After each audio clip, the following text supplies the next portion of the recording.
नमस्कार प्यारे विद्यार्थियों, एक बार फिर से आप सभी का स्वागत मयंक सर एजुकेशनल हब में। बच्चों, आज से हम 2025 और 26 सेशन के लिए कक्षा 10 के विज्ञान का कोर्स पुनः स्टार्ट करने वाले।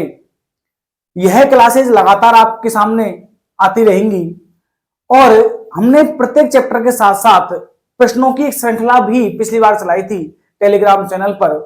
और इस बार के हुए विज्ञान के एग्जाम में जो 2025 में अभी आयोजित किया गया था, उसमें हमने ये देखा कि हमारे द्वारा चलाई गई प्रश्नों की जो श्रृंखला थी, वहां से बहुत सारे क्वेश्चन जो थे वो सीधे ही एग्जाम में पुटअप हुए थे।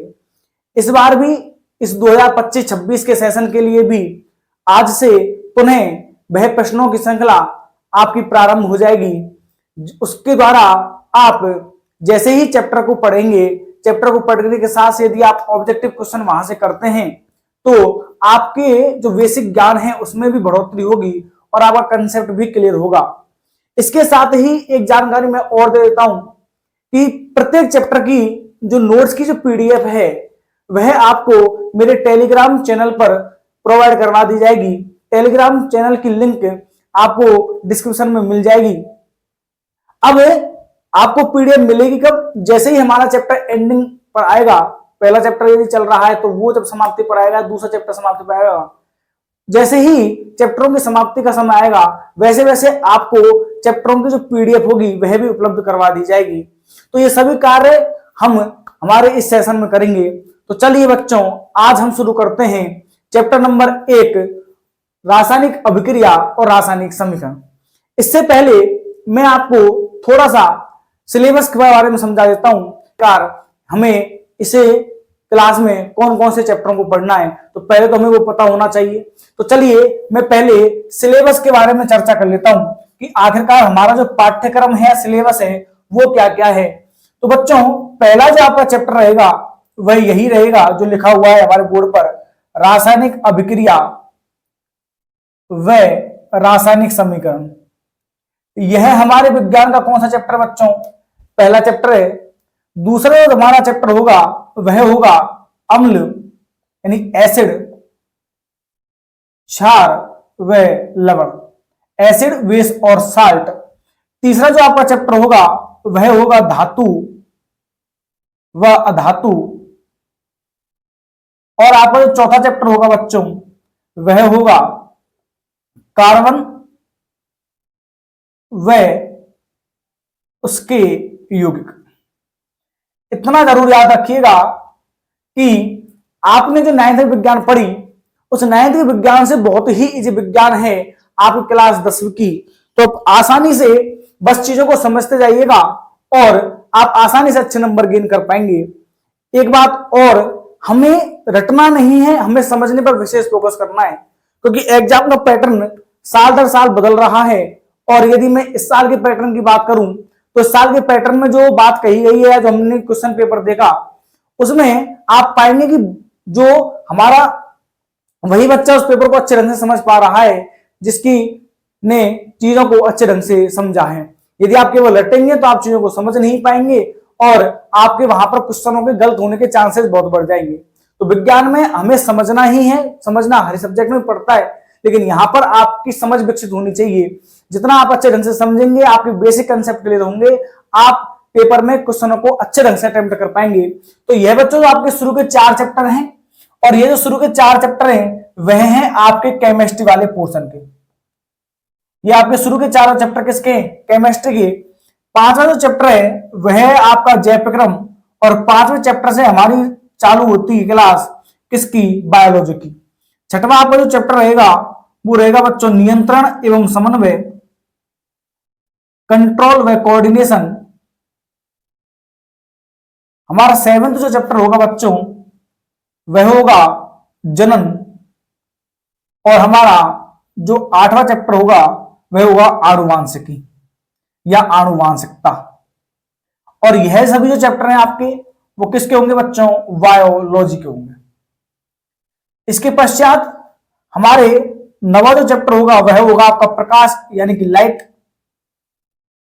10वां हमारा जो चैप्टर होगा वह होगा विद्युत धारा, ह्यूमन आई, मानव नेत्र। और इसमें हम कलरफुल संसार की बात भी करेंगे। हमारा 11वां चैप्टर होगा बच्चों विद्युत धारा,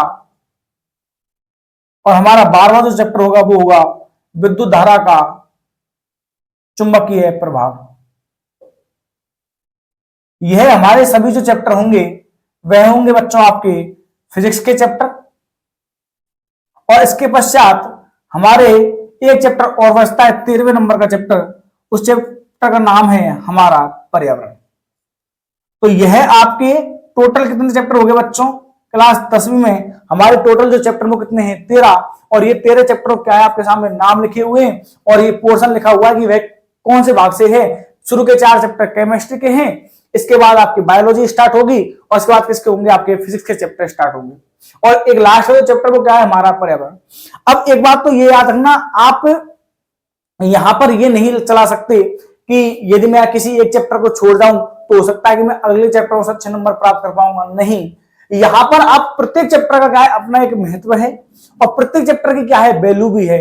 आप ऐसे नहीं कर सकते कि मान लीजिए ये इसमें से ऐसा कोई सा भी चैप्टर नहीं है जो बहुत कम नंबर का हो या 1 नंबर का हो या 2 नंबर का हो। आपको जो लग रहा होगा चैप्टर दिया हुआ है हमारा पर्यावरण, यह भी विद्यार्थियों कितने नंबर का है? 5 नंबर का है। तो आप इस पूरे 13 की 13 चैप्टरों में आप किसी भी चैप्टर को इग्नोर नहीं कर सकते कि हम इसे ना पढ़े और अच्छे नंबर ले आए, ऐसा नहीं होगा। तो आपको 13 की 13 चैप्टर अच्छे से पढ़ने पड़ेंगे। और हम शुरुआत करेंगे केमिस्ट्री वाले पोर्शन से, फिर हम बायोलॉजी वाले पोर्शन की बात करेंगे और उसके बाद हम बात करेंगे फिजिक्स वाले पोर्शन की। क्रमबद्धता से ही हम चलने वाले हैं। और आज की हमारी जो क्लास है वह उस क्लास में हम चैप्टर कौन सा शुरू करने वाले हैं बच्चों? रासायनिक अभिक्रिया और रासायनिक समीकरण। तो चलिए शुरू करते हैं आज की इस क्लास को। अब हम देखो चैप्टर की शुरुआत करने से पहले मैं आपको कुछ बेसिक कंसेप्ट यहां समझाना चाहता हूं। आपने क्लास 9 में यौगिकों का निर्माण पढ़ा होगा। आपने कंपाउंड्स की फॉर्मेशन पढ़ा था कि किस प्रकार से कंपाउंड्स बनते हैं, उनके नाम लिखे जाते हैं और उनके सूत्र लिखे जाते हैं। यहां भी बच्चों उन फॉर्मूलों का क्या है? बहुत ज्यादा उपयोग होने वाला है। और यहां मैं ये उपयोग क्यों बता रहा हूं? क्योंकि यहां पर अपन क्या पढ़ेंगे? समीकरण पढ़ेंगे। और समीकरण क्या आएगी? आपको संतुलित करवाएगी।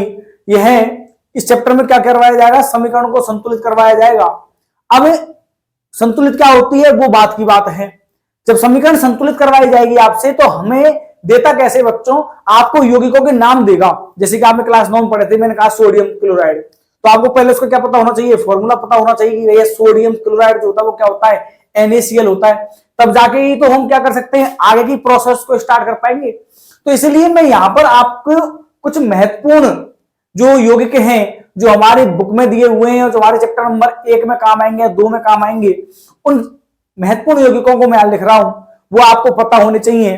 फायदा हमें ये होगा कि जब हम चैप्टर में शुरुआत करेंगे और जब हमें संतुलित करने का प्रोसेस हमारी चालू होगी तो बच्चों हमें कहीं भगने की जरूरत नहीं पड़ेगी। बस हम वहीं से आगे से देख करके उस यौगिक के बारे में अच्छे ढंग से क्या लगा पाएंगे? पता लगा पाएंगे कि इस यौगिक का फॉर्मूला ये होता है। तो चलिए स्टार्ट करते हैं। देखो सबसे पहले मैं यदि बात करूं तो मैंने फॉर्मूला लिया आपके सामने, कार्बन डाइऑक्साइड। तो कार्बन डाइऑक्साइड क्या होती है बच्चों? CO2। ठीक है। दूसरा फॉर्मूला अपन ने क्या ले लिया? अगला फॉर्मूला है आपका मैग्नीशियम। ये वो सारे फॉर्मूले हैं जो हमें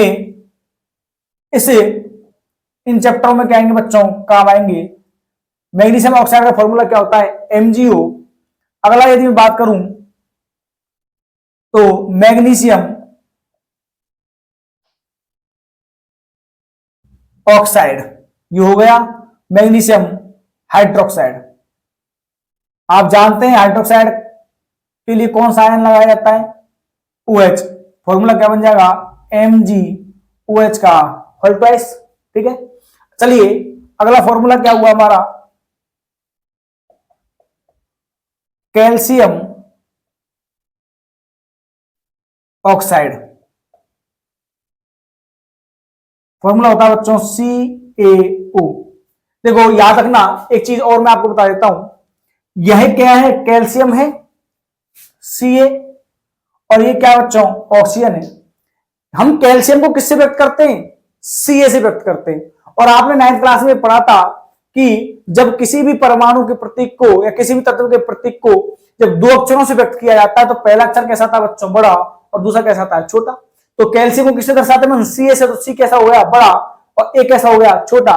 लेकिन ऑक्सीजन जो है वो क्या है, एक अन्य तत्व है, अन्य तत्व का क्या है, परमाणु है, इसलिए यहां पर इस ऑक्सीजन को बड़ा ही बनाया जाएगा। बड़े बनाने का मतलब ये नहीं इतना बड़ा नहीं, बड़े का मतलब क्या होता है, कैपिटल अक्षर में इसको लिखा जाएगा।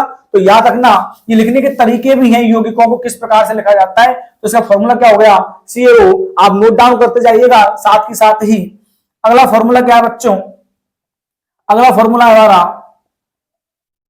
कैल्शियम हाइड्रोक्साइड, इसे बोला जाता है बच्चों भुजा हुआ चूना।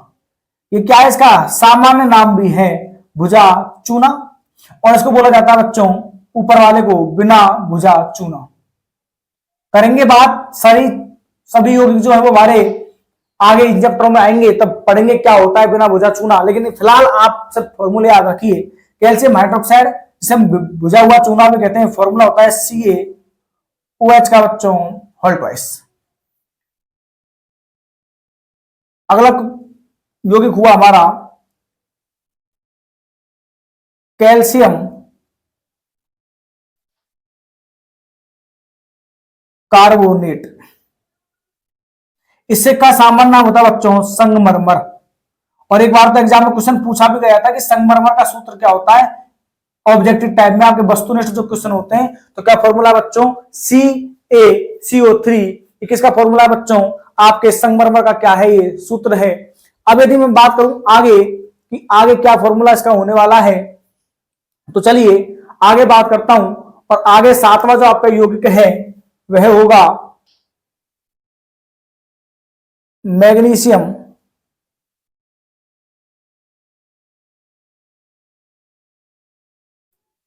कार्बोनेट। क्या हो जाएगा बच्चों फॉर्मूला MgCO3। इसके बाद हम आगे बात करें, आठवां फॉर्मूला हुआ बच्चों आपका कैल्शियम हाइड्रोक्साइड हुआ, कैल्शियम कार्बोनेट हो गया, कैल्शियम ऑक्साइड हो गया आपका, मैग्नीशियम कार्बोनेट हो गया, जिंक ऑक्साइड। ऑक्साइड का मीन हम जानते हैं क्या होता है, ऑक्सीजन की घात कितनी, सॉरी ऑक्सीजन संयोजकता कितनी होगी, 2 -2। लगा दिया हमने क्या, ऑक्सीजन, जिंक ऑक्साइड हो गया। अगला हो गया हमारा बच्चों पोटेशियम ऑक्साइड।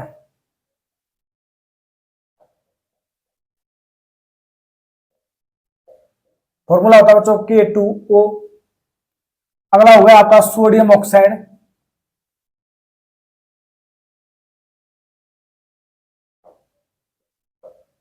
फॉर्मूला हो गया बच्चों Na2O। अगला यदि मैं बात करूं आपसे potassium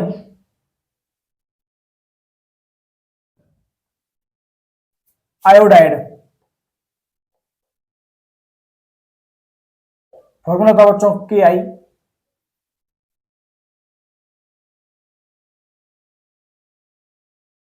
potassium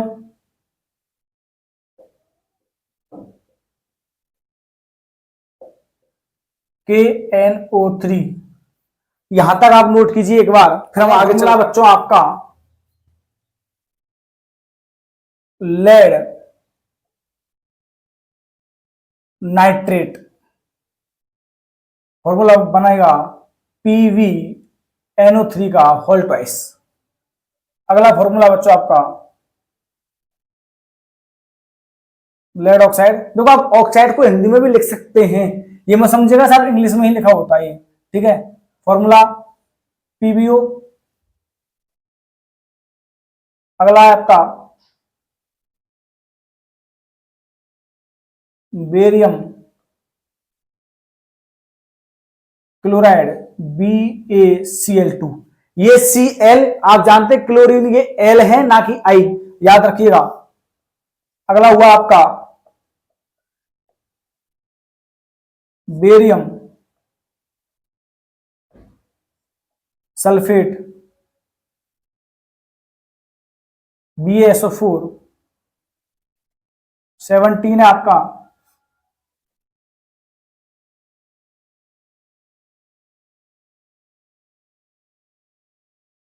aluminium oxide Al2O3। और यह बच्चों एल्यूमिनियम ऑक्साइड का जो फॉर्मूला था, इस साल हुए रीट की पात्रता परीक्षा 2025 में पूछा गया क्वेश्चन था साइंस विज्ञान, साइंस और मैथ के वर्ग में कि एल्यूमिनियम ऑक्साइड का फॉर्मूला क्या होता है। तो क्या होता है बच्चों, Al2O3। याद रखना, यहां से बहुत सारे क्वेश्चन एग्जाम में भी पुटअप होते हैं, कंपटीशन के एग्जाम में। Aluminium oxide Al2O3। अगले दिन में बात करूं तो एल्यूमिनियम सल्फेट, फॉर्मूला हो जाएगा बच्चों Al2SO4 का होल थ्राइस। अगला फॉर्मूला होगा आपका सोडियम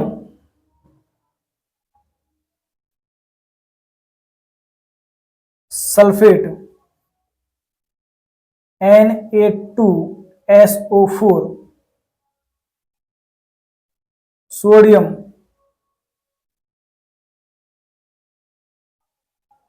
क्लोराइड NaCl। अगला फॉर्मूला बच्चों हमारा 21 magnesium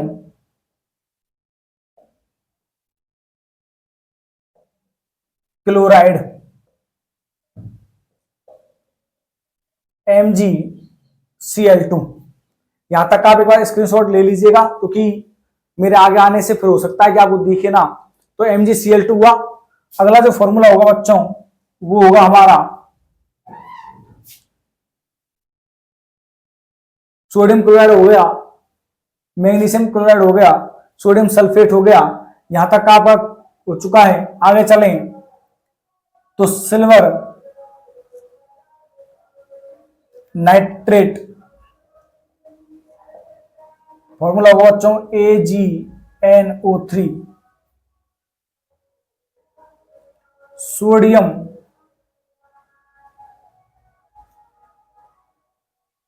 hydroxide,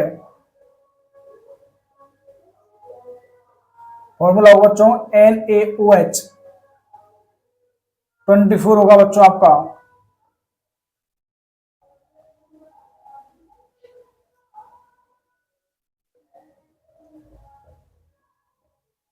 potassium hydroxide KOH। अगला बच्चों आपका आयरन सेकंड ऑक्साइड। यहां सेकंड का मतलब ये है बच्चों कि वैसे फॉर्मूला लिखूं मैं आपके सामने, पहले फॉर्मूला होता है FeO। इसका मतलब ये है कि इस FeO में आयरन यानी कि जो लोहा है आपका, इस आयरन एलिमेंट की जो संयोजकता है वो कितनी बच्चों, 2 है। और याद रखना इसी का जो नाम होता है, इसी का नाम क्या होता है, फेरस ऑक्साइड। इसको क्या बोलते हैं, फेरस ऑक्साइड भी बोलते हैं, याद रखना। 26 है बच्चों आपका iron second comma third oxide, और इसका फॉर्मूला क्या होता है Fe2O3। इसका मतलब क्या हुआ कि इस आयरन ऑक्साइड में, सॉरी आयरन थर्ड ऑक्साइड में जो आयरन की संयोजकता है वो कितनी बच्चों, 3 है। और इसी का दूसरा नाम क्या होता है आपका, फेरिक ऑक्साइड। Ferric oxide. एक और होता है मेरे प्यारे विद्यार्थियों जिसका नाम होता है आयरन सेकंड कॉमा थर्ड, यानी इसमें इस वाले फॉर्मूले में, कौन से फॉर्मूले में, iron second comma third oxide में आयरन की संयोजकता 2 भी है और कितनी है, 3 भी है। फॉर्मूला कितना हो जाएगा, फॉर्मूला क्या हो जाएगा बच्चों, Fe3O4। और इसका जो नाम होता है दूसरा, वह नाम होता है फेरिक ऑक्साइड, तो इसे फेरसोफेरिक ऑक्साइड भी कहा जाता है। यहां तक आप नोट डाउन कीजिएगा एक बार। अगला फॉर्मूला बच्चों आपका आयरन सल्फेट, और फॉर्मूला क्या हुआ FeSO4। अगला यदि बात करूं तो कॉपर सल्फेट, फॉर्मूला होगा CuSO4। अगले यदि मैं फॉर्मूले की बात करूं तो कॉपर क्लोराइड, फॉर्मूला होगा बच्चों CuCl2। अगला फॉर्मूला होगा कॉपर फर्स्ट ऑक्साइड। मतलब आप समझ गए होंगे कि इस कॉपर के इस ऑक्साइड में कॉपर की संयोजकता कितनी है बच्चों, 1, और इसका दूसरा नाम क्या होता है क्यूप्रस ऑक्साइड। फॉर्मूला क्या होगा Cu2। अगला फॉर्मूला होगा बच्चों आपका कॉपर सेकंड ऑक्साइड, नाम क्या होता है इसका दूसरा क्यूप्रिक ऑक्साइड। आप समझ गए होंगे यदि दोनों ही क्या है एक समान यौगिक है, जैसे यहां भी ऑक्साइड था ये भी ऑक्साइड है, आपने इसे पहले पढ़ा था आयरन का कि 2 ऑक्साइड पढ़े थे, तो जिसमें संयोजकता कम होती है उसके पीछे क्या लगाते हैं अस, और जिसमें क्या होती है ज्यादा उसके पीछे क्या लगाते हैं इक। तो ये क्या नाम बना क्यूप्रस क्यूप्रिक, वहां क्या बना था फेरस फेरिक। तो क्या वो फॉर्मूला हो जाएगा बच्चों CuO। अगला यदि बात करूं मैं आपसे फॉर्मूले की तो लेड क्लोराइड, फॉर्मूला होगा बच्चों PbCl2। अगला यदि बात करूं तो लेड आयोडाइड, फॉर्मूला हो जाएगा बच्चों PbI2। अगला यदि बच्चों बात करूं जिप्सम, जिप्सम का फॉर्मूला होता है CaSO4 इंटू 2H2O। इंटू नहीं होता ये, इसके साथ 2 जुड़े होते हैं क्या जल के अणु बोल देते हैं इसको। अगला होता है POP, नाम सुना होगा आपने POP बहुत बार सुना होगा। पूरा नाम क्या है बच्चों प्लास्टर ऑफ पेरिस, फॉर्मूला हुआ CaSO4 इंटू हाफ H2O। क्या है ये जल के अणु जुड़े हुए हैं। तो यह थे बच्चों आपके कुछ महत्वपूर्ण फॉर्मूले, और भी हो सकते हैं, मैं ये नहीं करा कि ये आपके कंप्लीट मैंने लिखवा दिए, लेकिन ये वो महत्वपूर्ण हैं जो लगातार हमारी अभिक्रियाओं में क्या होते रहेंगे रिपीट होते रहेंगे। तो इससे हमें बहुत ज्यादा फायदा मिलने वाला है। तो ये थे आपके फॉर्मूले, एक बार इनको आप घर जाकर के पढ़िएगा और कोशिश कीजिएगा कि आपको धीरे धीरे क्या होने लग जाए, याद होने लग जाए। जितना यूज करेंगे अपन उतने ही आपको धीरे धीरे क्या होते चले जाएंगे, याद होते चले जाएंगे। तो यह थी आपकी आज की पहली क्लास 2025-26 के बैच के लिए, विज्ञान कक्षा 10 के लिए। अब कल से हम शुरुआत करेंगे वही रासायनिक अभिक्रिया की डेफिनेशन के बारे में और उसकी कुछ प्रॉपर्टीज के बारे में पढ़ेंगे अगली क्लास में। तब तक के लिए आप इसी प्रकार से हंसते रहिए, मुस्कुराते रहिए। नमस्कार, जय हिंद।